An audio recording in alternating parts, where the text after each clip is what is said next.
Buenas tardes, bienvenidos al primer webinar organizado por la revista 7 Días Médicos y el Farmacéutico. Un webinar que queremos dedicar a resaltar los aspectos más relevantes del primer Congreso Nacional Médico-Farmacéutico. Para explicarnos la importancia de la colaboración conjunta entre médicos de atención primaria y farmacéuticos, contamos con la presencia del vicepresidente de Semergen, José Polo, y el vicepresidente de la SEFAC, Vicente Basauri. También quería recordar a las personas que estén conectadas que a partir de este momento ya pueden enviar sus preguntas a través de la aplicación. Y sin más preámbulos, iniciamos la sesión con un breve vídeo de los presidentes de SEFAC y Semergen.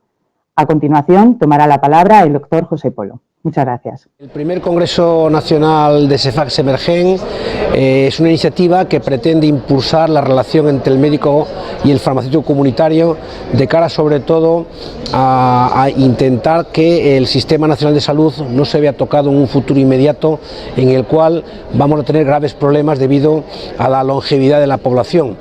Como es sabido, la expectativa de vida en la población española hace prever que en el año 2040 seamos el país más longevo del mundo. Esto requiere sin duda un enfoque de la atención a las patologías crónicas. ¿Cuáles son esas patologías crónicas? Bueno, pues la hipertensión, la diabetes, el asma, la EPOC, cardiopatía isquémica, son enfermedades en las cuales el farmacéutico comunitario, de común acuerdo con el médico y con protocolos consensuados, pueden intervenir en lo que sería el seguimiento farmacoterapéutico, la adherencia terapéutica, la conciliación de la medicación y sobre todo un problema que nos preocupa mucho, que es la detección de reacciones adversas. En este país, desafortunadamente, tenemos una mortalidad anual entre 8 y 10.000 pacientes año debido a reacciones adversas. Aquí es donde realmente la colaboración multidisciplinar y la razón de ser de este congreso impulsa que sigamos trabajando en esta línea de actuación.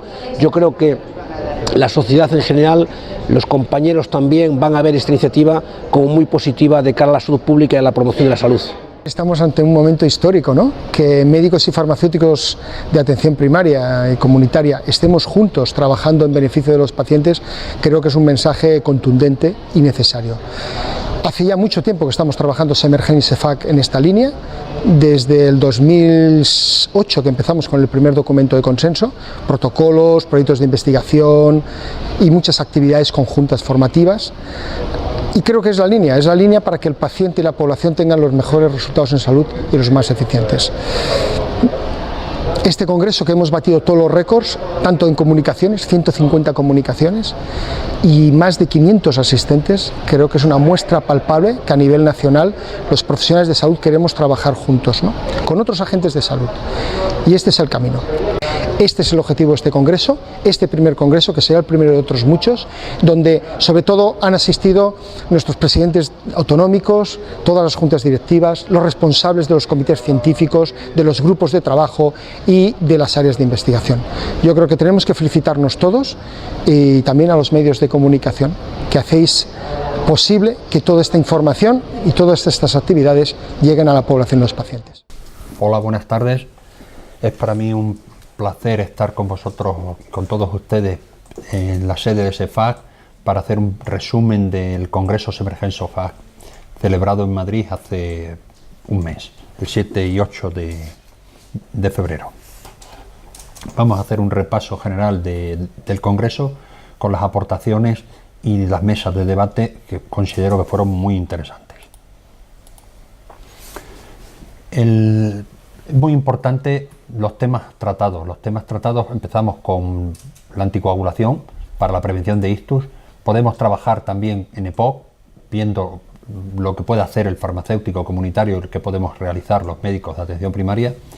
Y además también sobre dosificación y adherencia, cronicidad y atención domiciliaria. Son retos compartidos que deben ser realizados o son realizados por los médicos y farmacéuticos a diario.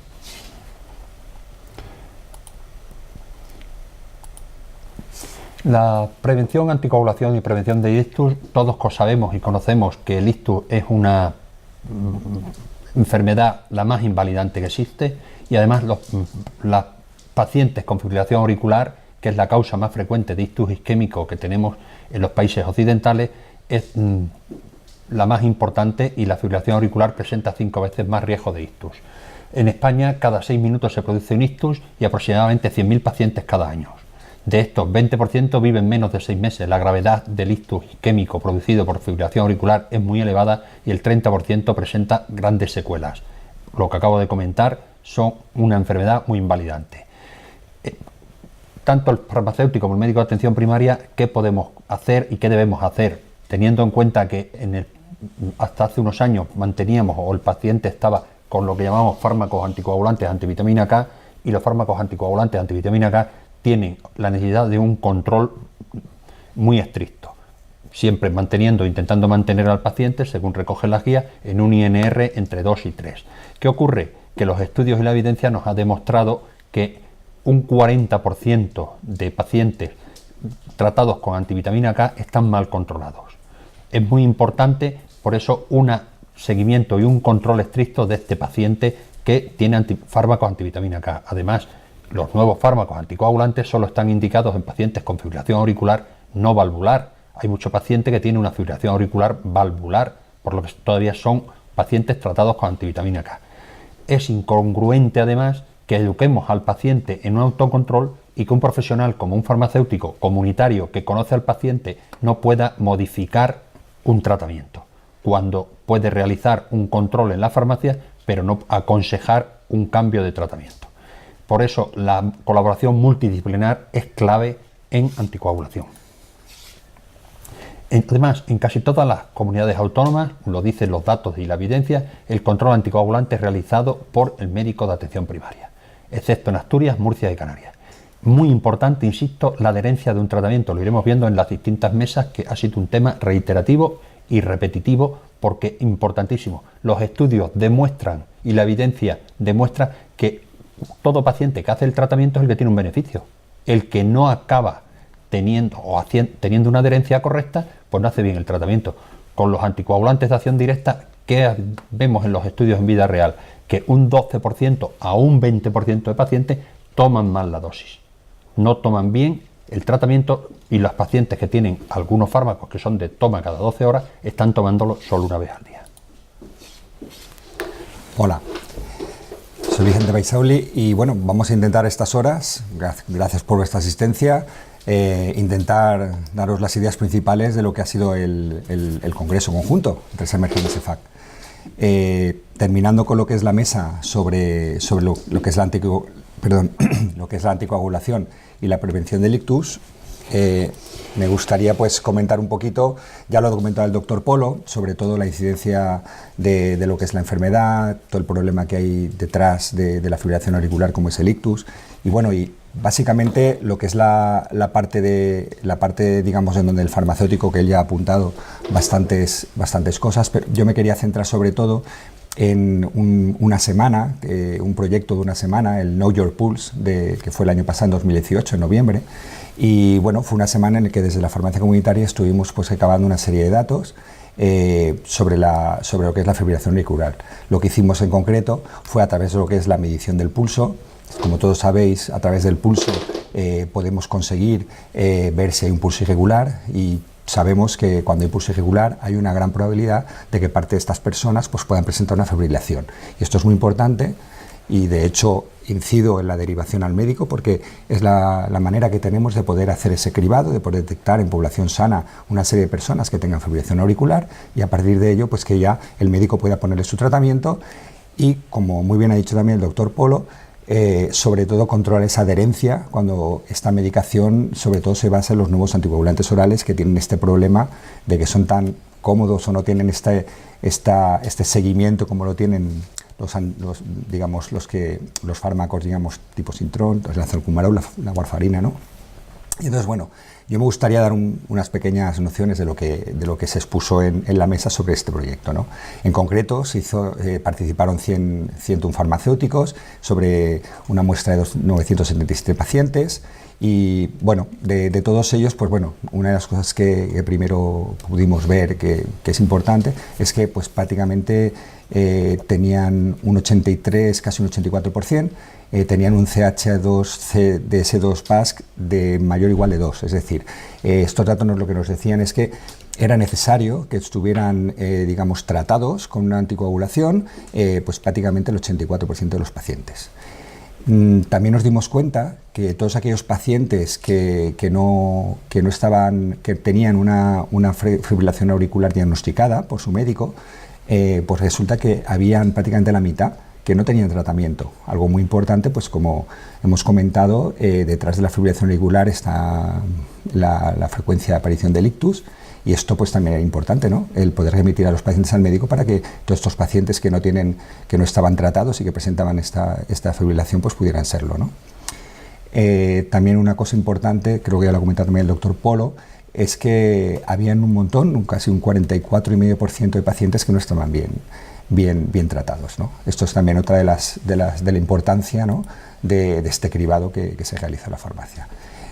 Para terminar, comentar pues que prácticamente hay también un servicio que igual lo conocéis, se llama el servicio de nuevos medicamentos, en los que se ha visto, esto actualmente en otros países como en el Reino Unido se está haciendo, y allí lo que se ha demostrado es que esto mejora mucho la adherencia, y es sencillamente que cuando el paciente viene a recoger su dispensación, sobre todo cuando es la primera dispensación, nada más el médico le ha tratado con un medicamento, esa pequeña intervención de alrededor de 10-15 minutos en los que se le da una educación sanitaria ya no solo sobre en sí el problema suyo de la fibrilación, sino sobre todo del cumplimiento, esto se ha visto que mejora la adherencia en un 10% en los pacientes, con lo cual refuerza el papel que tiene la farmacia desde el punto de vista de la dispensación en lo que es la mejora de la adherencia.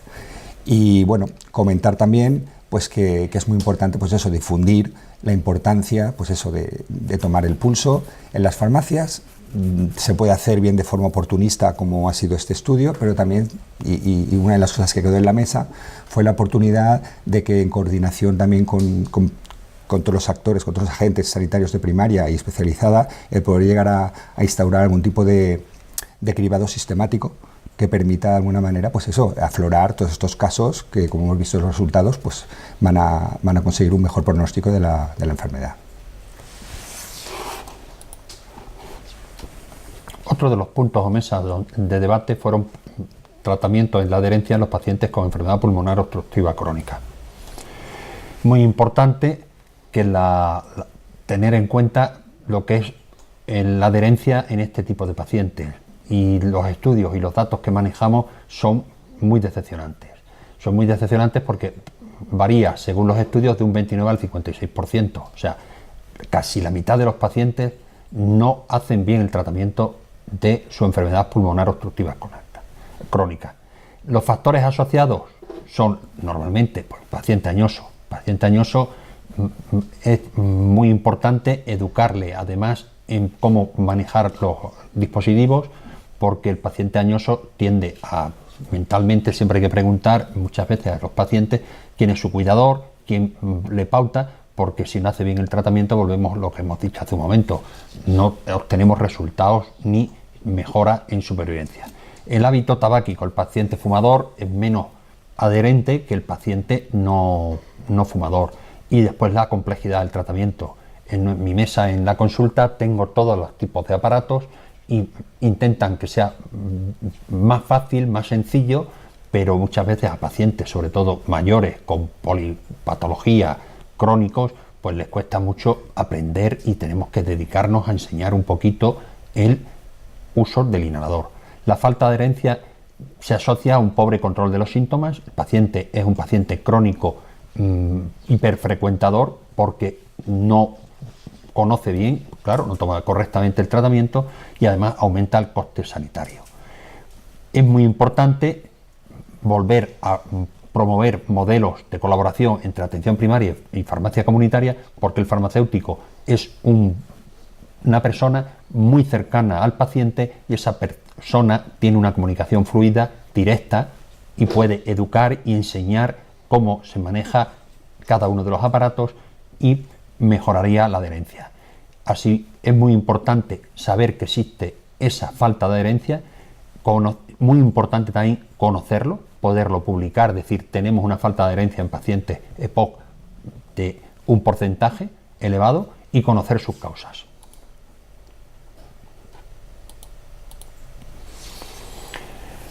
Por lo que ¿Qué pensamos o se debatió? Que es imprescindible crear estrategias y usos de instrumentos que faciliten la comunicación entre diferentes profesionales. Es muy importante que nosotros, el farmacéutico, pudiera comunicarnos rápidamente que ese paciente al que hemos prescrito un tratamiento no va a recoger el tratamiento. Es muy importante en anticoagulante, muy importante en cualquier fármaco. Fármaco antihipertensivo, si a nosotros el farmacéutico que puede decir, ese paciente no está recogiendo este tratamiento. Siempre se ha dicho que hay un 20, un 30% de pacientes a los que prescribimos y no recogen el tratamiento. Eso es muy importante poderlo controlar para saber si el paciente lo toma y retira de la farmacia el tratamiento. Y creemos que el farmacéutico además puede hacer un servicio de cribado y abordaje de la POD en la farmacia comunitaria. Puede hacer un seguimiento importante. Hay un proyecto en colaboración CEFAC-Semergen, que es el proyecto Rumbo, donde se hacían espirometrías en las farmacias para valorar esos pacientes con EPOC. Y además puede mejorar la atención fomentando la adherencia. Todo lo que eduquemos y enseñemos al paciente siempre mejorará la adherencia. Adiestrar, como he comentado, al correcto manejo de los dispositivos y comunicación muy importante entre los dos, que el farmacéutico y el médico sepamos y estemos comunicados de ese paciente crónico que no acude a la consulta, pero acude a la farmacia a retirar o no retirar el fármaco. Bueno, en esa línea, lo que se expuso en lo que es la mesa fueron pues varios ejemplos pues de eficacia de las intervenciones que se realizan en farmacia comunitaria respecto a lo que es la EPOC, ¿no? Entonces, bueno, podéis ver en las diapositivas algunas de las citas y, bueno, luego además una de las cosas que además Javier Plaza, que fue la persona, el farmacéutico comunitario que estuvo como ponente en la mesa, pues bueno, incidió también mucho en que para hacer este servicio, ¿no? El servicio de abordaje y también de cribado de lo que es la EPOC en la farmacia comunitaria, pues era muy importante en este servicio pues tener una capacitación, ¿no? El tener una formación mucho más intensa y más importante, además una formación que de alguna manera está también consensuada con los propios médicos, porque tenemos que ver cuándo derivamos, tenemos que ver en qué momentos es necesario la intervención ya del médico y en este seguimiento tenemos que ver en qué situaciones pues hay que derivar, ¿no? Y desde ese punto de vista pues también Javier lo que hizo fue exponer también lo que era la capacitación en este servicio, puso manifiesto que lo que es la capacitación se le llama programa Época. Y bueno, pues eso, como todas las capacitaciones constan de una parte teórica, de una parte práctica y de un registro de casos clínicos. Y resaltó también la importancia pues, de lo que era el registro en todas nuestras intervenciones, ¿no? Entre ellos, pues resaltó además el utilizar una herramienta, una aplicación de gestión farmacéutica como es el CEFAC Expert, ¿no? Que se ha hecho además ad hoc precisamente para este servicio, ¿no? Entonces, pues bueno, aparte de resaltar esta importancia, luego también Javier dio los resultados de lo que fue un proyecto piloto de lo que es este servicio, ¿no? En este proyecto lo que se hizo, bueno, con una N de 378 pacientes, ahí tenéis los datos demográficos, se vieron 3 visitas a tiempo cero, al mes y a los 3 meses. Bueno, digamos que los hallazgos de este estudio, pues bueno, fue primero pues que prácticamente un 27% de los pacientes, solamente a este 27% se les explicó la primera vez, seguramente en la dispensación o quizás en la prescripción, de cómo se tenía que utilizar el inhalador, que es un número bajo y que tenemos que solucionar. También solo al 11%, y eso además yo creo que es un tema que como farmacéuticos tenemos que solucionar, solo el 11% de las ocasiones cuando fue a retirar por segunda vez el medicamento se les preguntó cómo le iba y cómo lo utilizaban. Algo que es importantísimo como hemos visto también, para conseguir que el medicamento sea eficaz, ¿no? Luego también prácticamente se vio que en la visita inicial casi un 17,5% de los pacientes presentaban ya reacciones adversas debidas a la medicación. Es que seguramente o no utilizaban correctamente el medicamento, bueno, algunos de ellos era pues la candidiasis, oncofaringia, las taquicardias, temblor, todo este tipo de efectos secundarios que muchas veces son responsables porque sencillamente pues, no se han enjuagado la boca después de haber hecho la inhalación, ¿no? Otro hallazgo fue que si tenemos a través de lo que es el estudio Conoce EPOC, se sabía que aproximadamente hay un 17% del conocimiento, del grado de conocimiento de la enfermedad, de lo que es la EPOC en España, pues bueno, en el proyecto, en la primera visita, se vio que era bastante mayor la prevalencia, un 47%, pero sin embargo luego, conforme fue avanzando el estudio, pues llegando prácticamente a los 3 meses, se consiguió que el 9,8% de los pacientes pues ya tuvieran un mayor conocimiento de la enfermedad, algo que es importante de cara a la adherencia. También, hablando de adherencia y medido a través del Morisky Green, pues bueno, también se consiguió pues que se mejorara esa adherencia pues de un 37,3% al inicio del estudio hasta prácticamente casi un 80% de los pacientes a los 3 meses. Otro de los resultados fue la mejora en la evolución de lo que son los EGORES promedio realizados por dispositivo de inhalación. También se mejoró lo que es el test CAT. Ahí se vio cómo pues, todo lo que es lo que mide en este test, el tos, la actuación diaria del paciente, las flemas, todo esto también mejoró conforme iba pasando el estudio. En cuanto al tiempo que se tardaba para hacer digamos, este servicio, pues inicialmente la primera visita fue de casi 21 minutos, posteriormente la segunda fue de 14 minutos y en la tercera de 13 minutos. Es decir que estamos hablando de un tiempo medio, una vez asumido la primera visita, de alrededor del cuarto de hora. Y por último se vio además en estos 378 pacientes pues que lo que era el grado de satisfacción sobre el servicio pues era bastante elevado, puntuando entre 1 y 4, pues varió entre el 3,7 y el 3,9. Por tanto, nos dio una idea pues, de que es un servicio que el paciente lo valora bien, que resuelve necesidades, resuelve una serie de problemas que tienen los pacientes para cumplir con lo que es la toma, con la adherencia en la medicación, y bueno, y que creemos que por ahí es por donde tenemos que ir con este servicio, coordinados por supuesto con los médicos de atención primaria.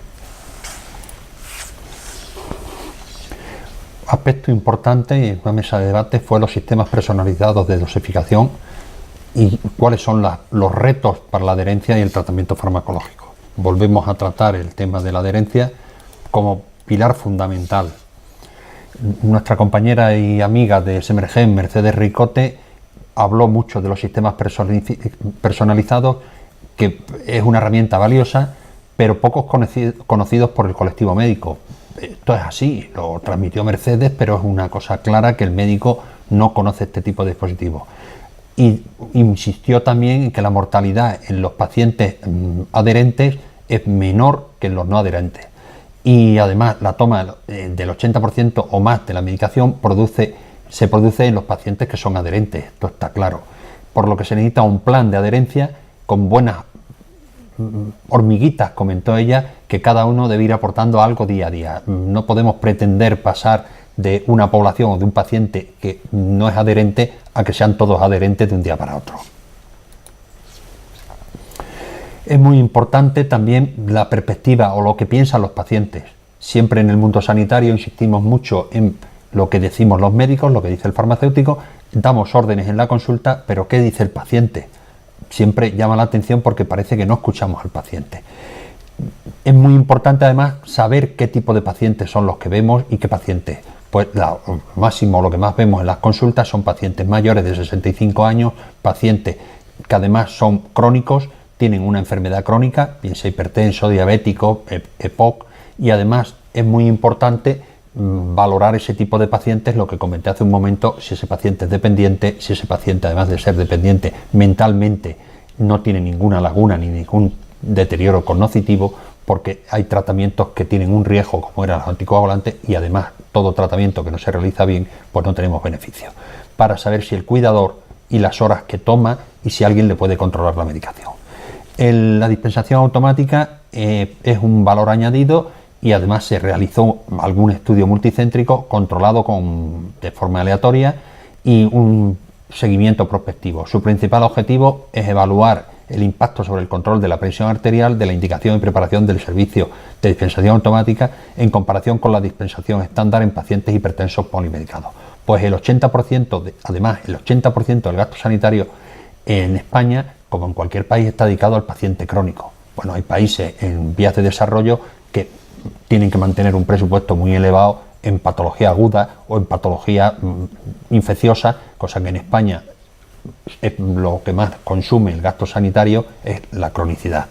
Y el 50% de los pacientes crónicos pues no completa el tratamiento, y más del 40% no autorregula su medicación, hace hasta vacaciones terapéuticas, que llamamos.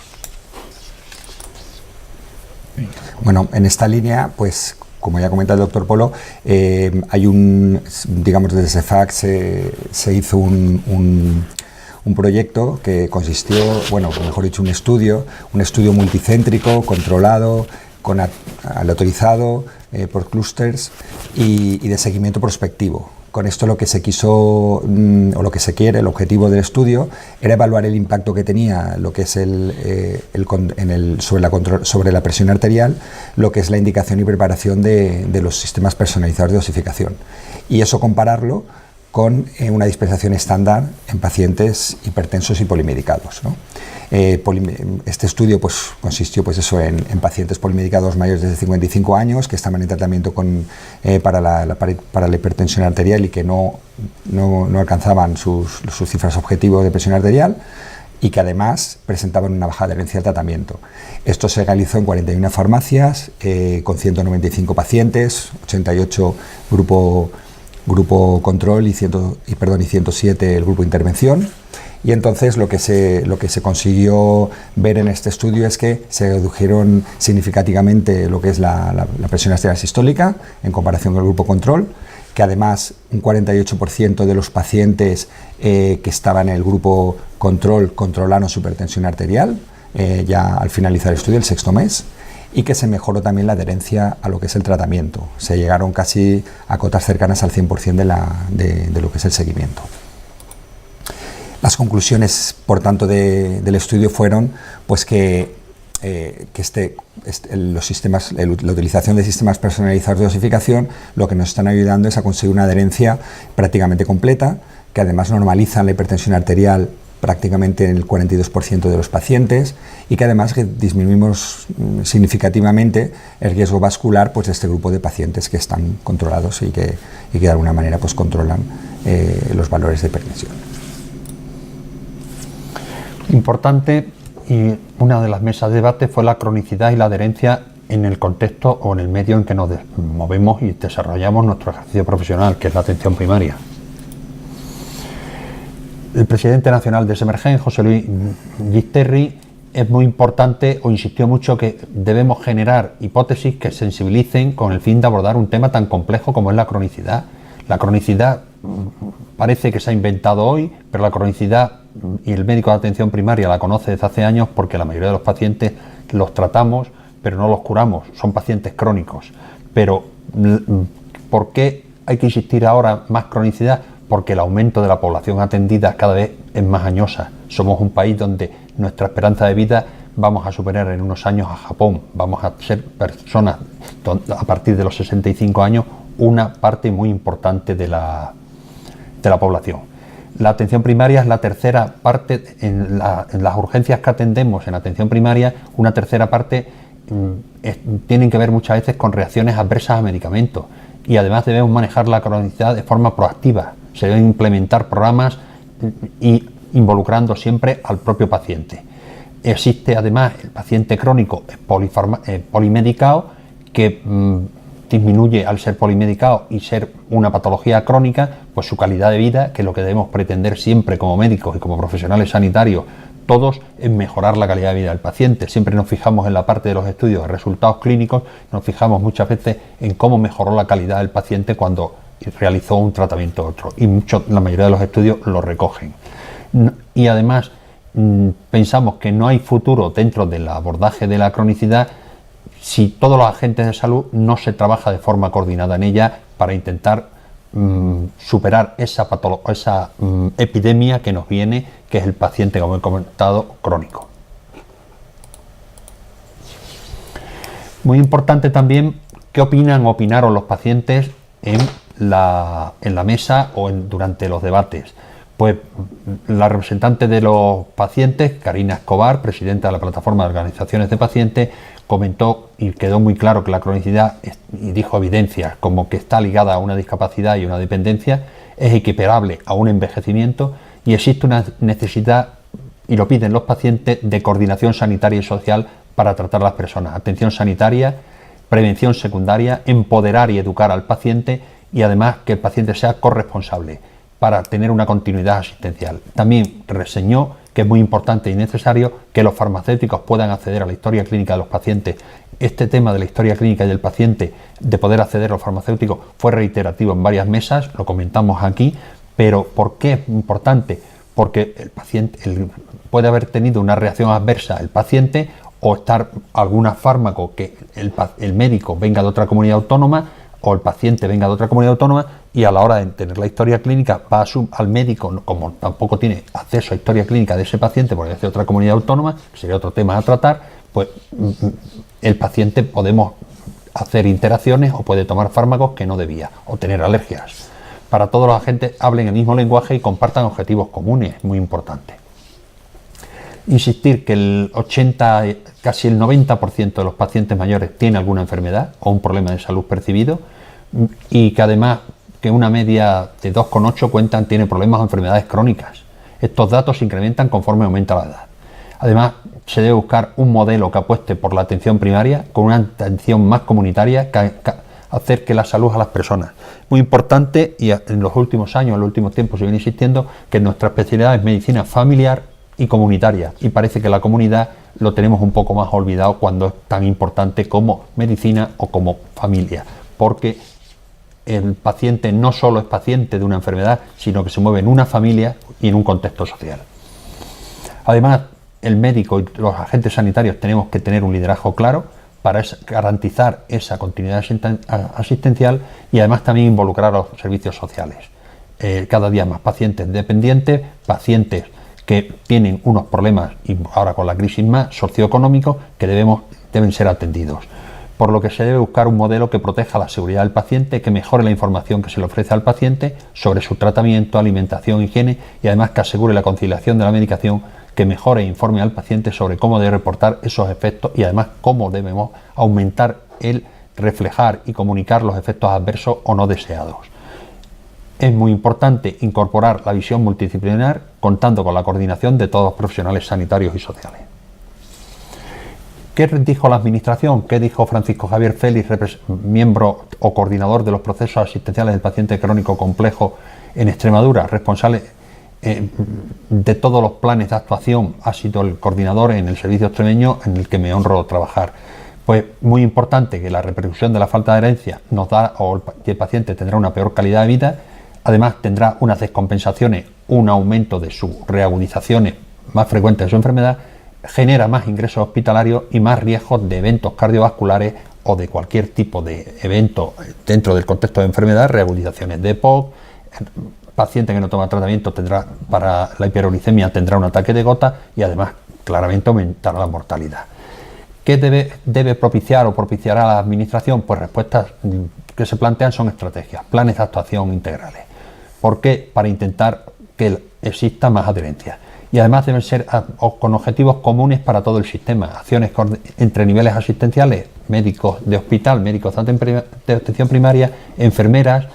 Debe contar con el asesoramiento farmacéutico de atención primaria o de comunitario y además tiene que haber una transición entre el hospital y la atención primaria del paciente, donde el paciente no se sienta desangelado y además se sienta perfectamente asistido desde el punto de vista clínico y médico. Y además, insisto, debe involucrar a todos los ámbitos asistenciales. ¿Qué piensa la Administración que debe hacer el farmacéutico comunitario? Está en una situación estratégica, pero es necesaria generar flujos de comunicación y actuaciones compartidas con los servicios de atención primaria y de salud pública. Eso es lo que pretendemos entre Semergen y CEFAC. ¿Qué comentó una compañera especialista en medicina familiar comunitaria y además experta en diabetes, una enfermedad por excelencia crónica como la diabetes, y que además el paciente debe conocer y debe estar muy informado? Pues hay que tener en cuenta sus necesidades, cuáles son sus problemas. No es lo mismo tratar a un paciente que está jubilado que un paciente que es albañil y tienen unos horarios de trabajo, o trabajan en una panadería que también tienen unos horarios peculiares, para que el paciente no empeore y además pueda tener una buena asistencia. Es muy importante además en la cronicidad identificar en cada paciente en su nivel y necesidad, y además facilitar intervenciones específicas adecuadas a cada uno. ¿Cuáles son las recomendaciones que comenta o propugna Sara Artola como experta? Pues debemos estratificar a esos pacientes y hacer una predicción. Además, hay que intentar hacer una valoración integral y multidisciplinar y planes individualizados de atención. Además, cada gestión de a los pacientes hay que hacer una gestión de casos de pacientes complejos y pluripatológicos, siendo necesario hacer una evaluación integral de su comorbilidad funcional y cognitiva, individualizar los objetivos terapéuticos. Siempre en todo el paciente hay que intentar al máximo individualizar el tratamiento. Ningún paciente diabético es igual que otro. Cada paciente tiene sus peculiaridades, tiene su clínica y tiene lo que comentaba antes, sus horarios y su modo de vida. Bueno, ¿y qué es lo que comentó Jesús Gómez, presidente de CEFAC, que también estaba en lo que era la mesa? Pues bueno, lo que comentó era un poco ligado a lo que es la dispensación en lo que es la cronicidad, pues que estamos asistiendo a una serie de circunstancias, como es el hecho de que se dispensen los medicamentos, sobre todo pues a través de sistemas automatizados, a través de entregas por personal no sanitario.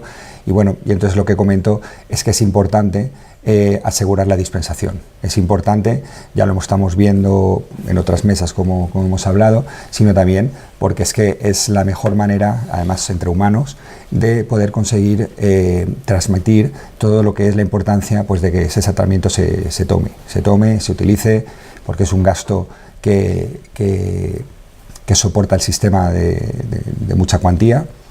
Y además no tiene sentido que de alguna manera el Sistema Nacional de Salud no cuente con el farmacéutico, puesto que es un recurso que ya está, que no tiene un coste, puesto que está extendido por toda nuestra geografía nacional, y que además permite muy bien separar muy bien entre lo que es la prescripción y la dispensación. En este sentido, también lo que comenta es que es muy importante tener en cuenta dentro de esta cronicidad de herencia también pues a todo lo que son los síntomas menores, ¿no? Todo lo que es digamos la atención a todas estas personas que también son crónicas, que también van a tener ciertos síntomas menores que tratar, y desde ese punto de vista entendemos que la farmacia pues también está ahí y que deben de utilizarse pues procedimientos consensuados con los propios médicos, ¿no? Para hacer posible además lo que es la cobertura de todos los pacientes, con todo lo que el problema que va a suponer pues el aumento demográfico de pacientes de alta edad pues en nuestro sistema sanitario, ¿no? Él también comentó el tema del coste económico que supone la falta de herencia, ¿no? Estamos hablando pues de esos 125.000 millones de euros, ¿no? Una cantidad desproporcionada si realmente no se articula una verdadera estrategia de lucha contra la herencia y se pone en marcha, se dota presupuestariamente y se establecen unos plazos para realmente hacerla viable. Y por último, pues quiso resaltar el papel del farmacéutico comunitario, que tanto por sus conocimientos y su cercanía al paciente, cosa que ya se ha comentado, pues estamos en una situación estratégica para poder generar flujos de comunicación y actuaciones compartidas en materia de cronicidad y adherencia. La atención domiciliaria es muy importante y es parte de la labor y lo que diferencia la atención primaria de la atención hospitalaria. Atendemos al paciente, como comenté hace un momento, en su domicilio y en su entorno familiar. Rafael Micó, como miembro destacado de la Junta Directiva de Semergen, insistió en no dejar a ningún paciente colgado por el hecho de que las administraciones pongan trabas. Es muy importante que todo paciente debe tener su asistencia, por mucho que la administración no tiene por qué poner impedimentos, pero sí puede poner cierta traba, se refería Rafa, a la colaboración que pueda suponer a lo mejor el acceso de los farmacéuticos al domicilio del paciente. Es importante y necesario que los farmacéuticos puedan acceder a la historia clínica de los pacientes para que todos los agentes sanitarios hablemos el mismo lenguaje. y compartamos objetivos. Volvemos a insistir en lo de la historia clínica del paciente. Muy importante que el farmacéutico conozca no toda la historia clínica, pero sí hay una serie de cuestiones que la historia clínica debe conocerla el farmacéutico como profesional de la salud. Además, el farmacéutico también entraría dentro del secreto profesional de mantenimiento del secreto de los datos que tenga el paciente. Muy importante lo que piensa el foro de pacientes, ¿no? Sobre todo importante si se habla de sanidad, porque la sanidad es un tema muy sensible, el paciente es muy susceptible y está presente en todos los foros cada día más, y además hay que tener muy claro, como bien dijo Andoni, que todos seremos pacientes o somos pacientes. Además hay mucha mejora en la atención domiciliaria, esto está claro. Paciente, el médico no se encuentra cómodo muchas veces en el domicilio del paciente porque no tiene acceso a lo que tiene en su consulta, de estar relajado, de poder explorar en una camilla al paciente correctamente, y además el paciente, y esto es obvio, es el centro del Sistema Nacional de la Salud. Los médicos cambiaremos, pero pacientes debemos hacer una reflexión estratégica para que el paciente siga siendo y es el centro. Además, es importante ajustar y planificar siempre a la realidad social. ¿Por qué? Porque la sociedad va cambiando y cada vez vamos a tener, lo que hemos comentado antes, más pacientes crónicos y más pacientes con una dependencia muy importante. Teresa Mesonero dio la aportación y pensó y muy importante, que esté y pilar fundamental en la atención primaria y en todo el sistema sanitario es la enfermera, y dio la visión de una enfermera. Además, en visita domiciliaria el profesional de enfermería tiene y asume pues mucho más carga que lo que es el médico. Hay mucho margen de mejora, pensamos todos, y además la farmacia comunitaria puede dispensar medicamentos, pero al hospital, pero no al paciente, y no es por falta de logística. ¿Qué sentido tiene esto?, ¿no?, se preguntaba ella. Sí, en este sentido, yo que participé también como moderador también en lo que es el debate, pues bueno, realmente el debate, lo que era el objetivo era de llegar a consenso sobre el papel de los diferentes profesionales sanitarios en lo que era la atención domiciliaria, ¿no?, como parte del sistema sanitario, una gran parte, y sobre todo teniendo en cuenta pues ese objetivo de poder dar asistencia a todas las personas que pues se van a incrementar, además a todas las personas pues que van a tener que hacer uso de esa asistencia. En concreto, yo resalté siempre el papel del farmacéutico en la atención domiciliaria como un papel complementario a las funciones que ya se están desarrollando por estos profesionales. Por supuesto, tiene que estar apoyada por los propios pacientes, ¿no? No nos olvidemos que estamos entrando en el domicilio del paciente y por supuesto es el paciente el primero que tiene que autorizar esto. Y por supuesto, él también, que la administración pues de alguna manera regulase esto. Para nosotros, que desde CEFAC hemos sido los que hemos, digamos, propiciado este debate, ¿no?, el debate del rol del farmacéutico en la atención domiciliaria, pues entendemos que esto debe estar regulado por la administración.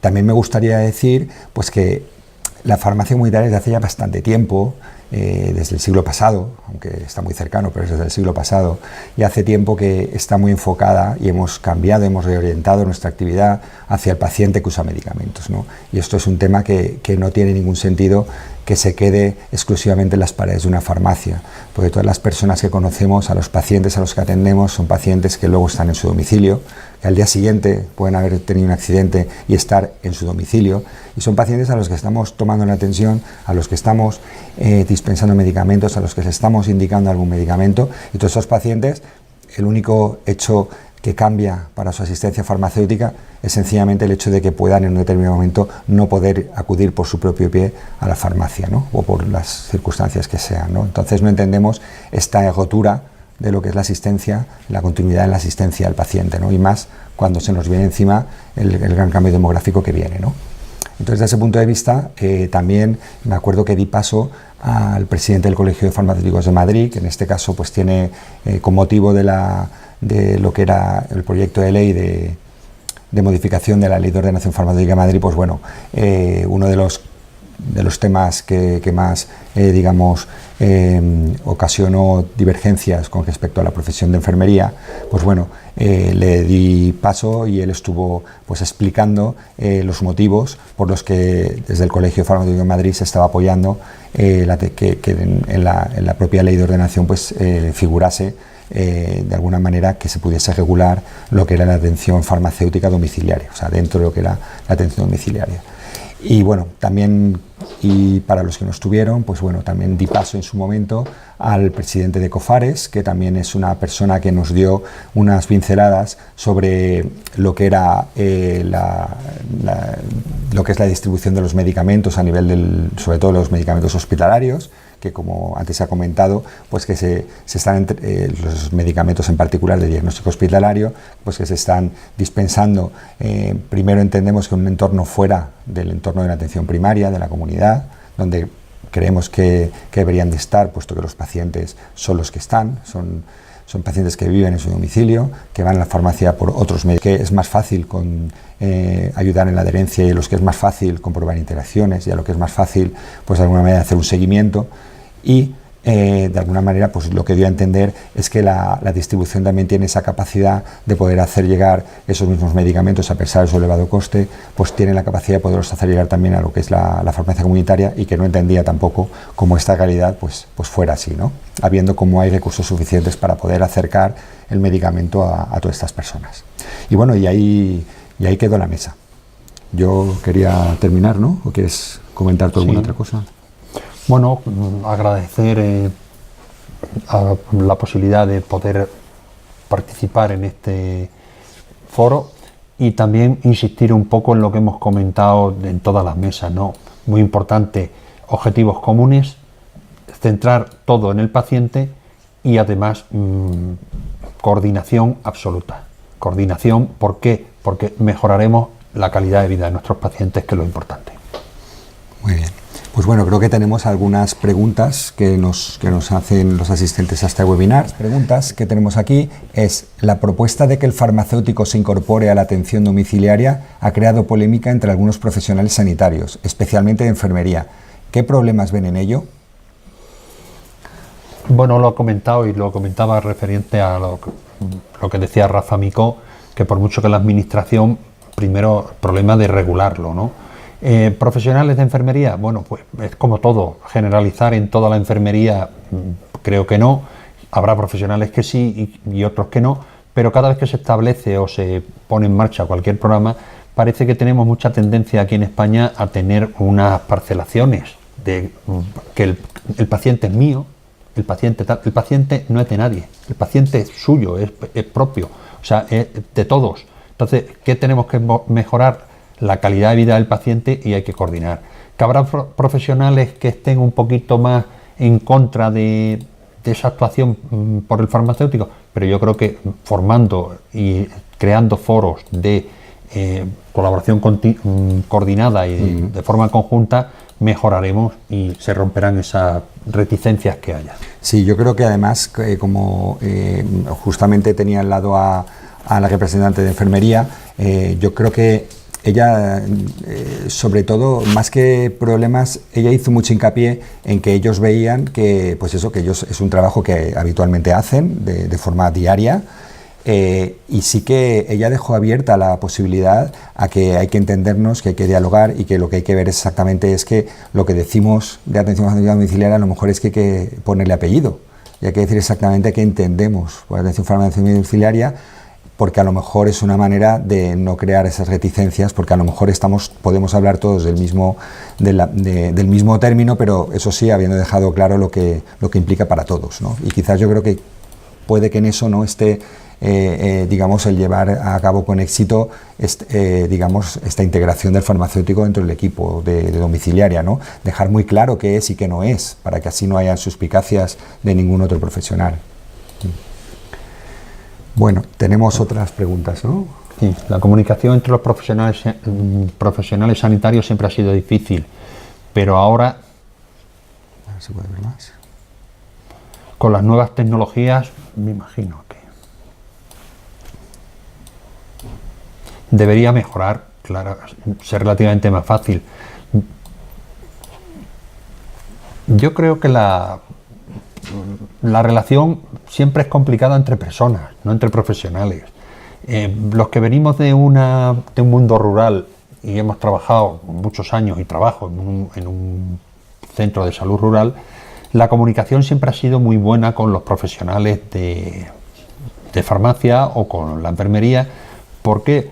Porque era parte, y muchos de ellos somos grandes amigos, y siempre ha sido buena. Difícil a lo mejor en las poblaciones grandes siempre ha sido más complicada.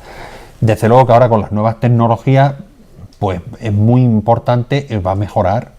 ¿Por qué? Porque tenemos un teléfono en la mano, tenemos correo electrónico, tenemos WhatsApp, que estamos todo el día comunicándonos. Es posible que a lo mejor, debido a ese aumento de las tecnologías, nos comuniquemos más por WhatsApp que lo que es el diálogo entre uno y otro que tenemos al lado. Esto ocurre a diario, ¿no?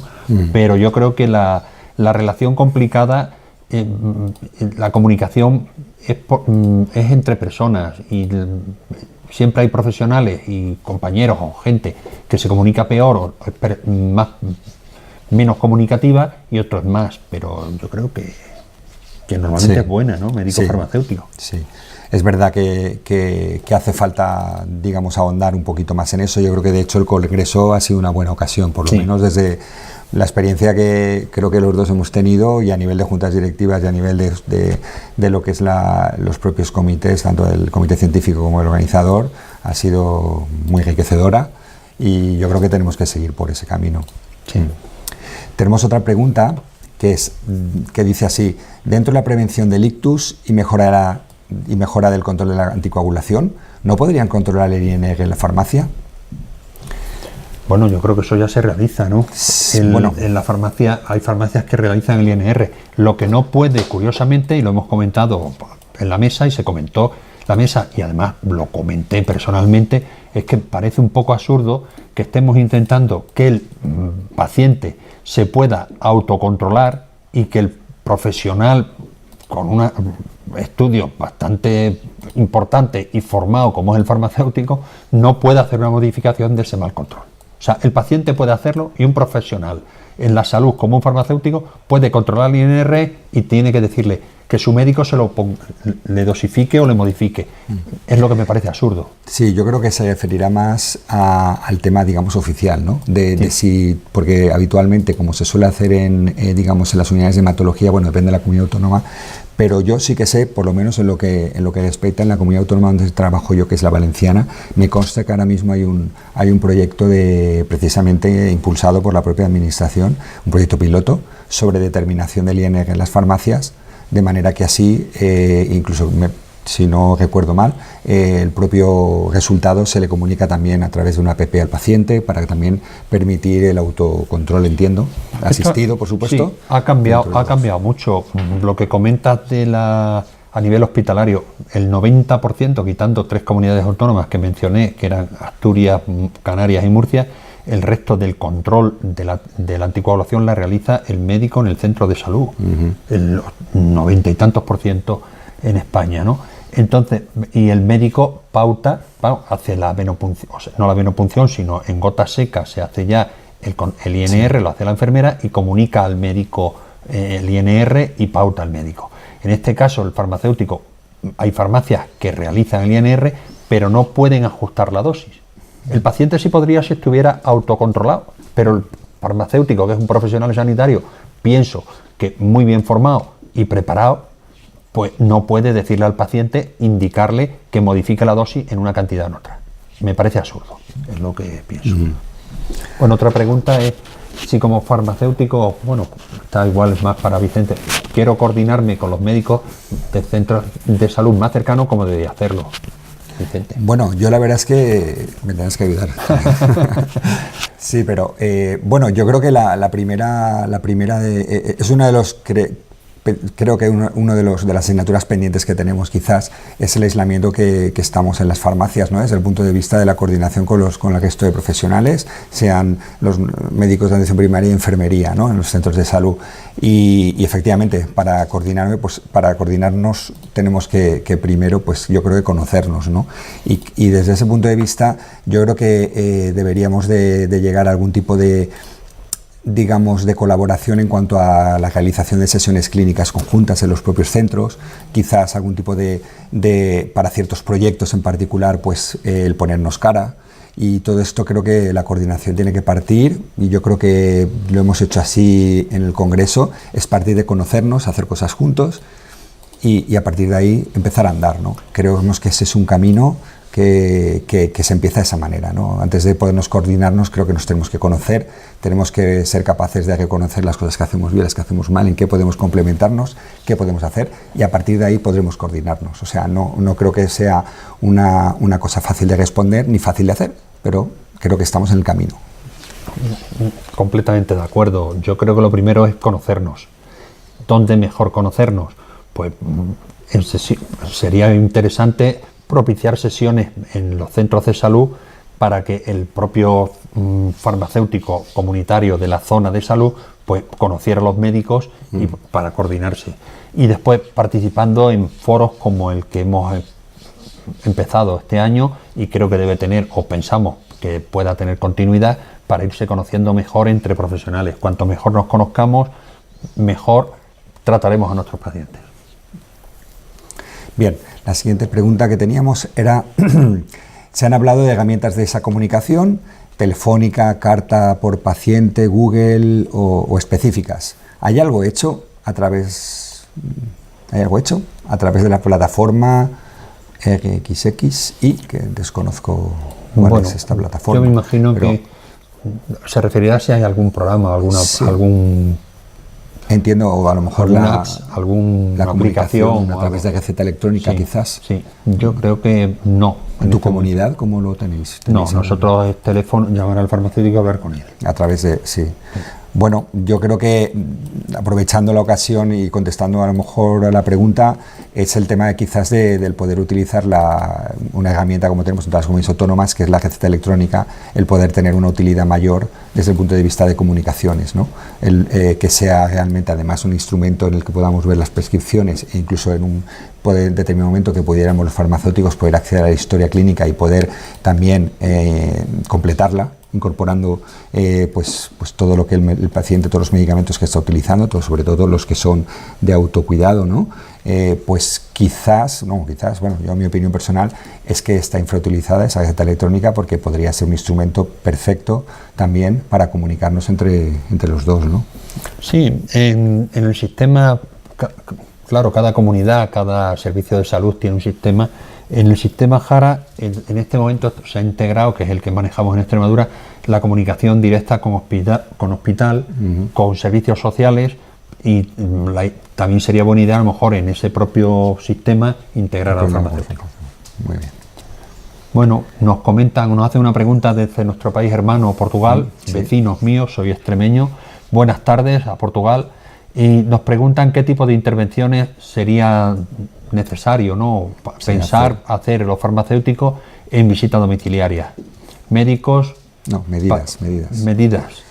De parámetros físicos o bioquímicos, revisión de medicación.